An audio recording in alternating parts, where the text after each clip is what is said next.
បើសូមគោរពនឹងជម្រាបសួរពុកម៉ែបងប្អូនទាំងអស់គ្នាសូមដល់ស្រង់ជាតបសារព័ត៌មានមួយអភិបាលខេត្តកំពង់ឆ្នាំងបញ្ចប់តំណែងនាយកទីចាត់ការពីរូបក្រោយកើតរឿងមិនប្រក្រតីនៃតម្លៃធ្វើផ្លូវនិងភ្លើងសូឡា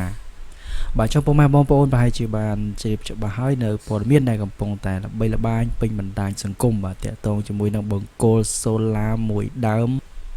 មានតម្លៃរហូតដល់8លានរៀលបើអញ្ចឹងសូមតាមដានទស្សនាក៏ដូចជាស្ដាប់នៅព័ត៌មាននេះទាំងអស់គ្នា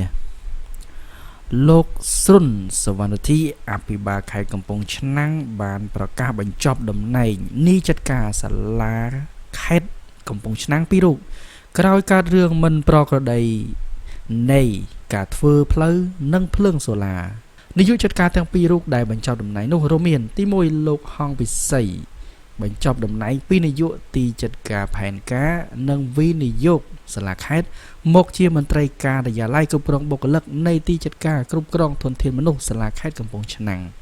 ទី2លោកវ៉ាន់ថេនបញ្ចប់តំណែងពីនាយកទីចាត់ការអន្តរវិស័យសាលាខេត្តមកជាមន្ត្រីការិយាល័យគ្រប់គ្រងបុគ្គលិក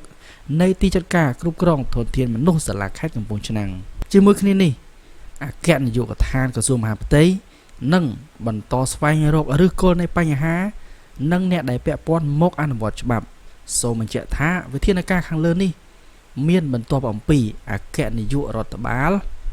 ក្រសួងមហាផ្ទៃបានស៊ើបអង្កេតស្រាវជ្រាវរកឃើញភាពមិនប្រក្រតីនៃដំណើរការរៀបចំនិងអនុវត្តគម្រោងមូលនិធិ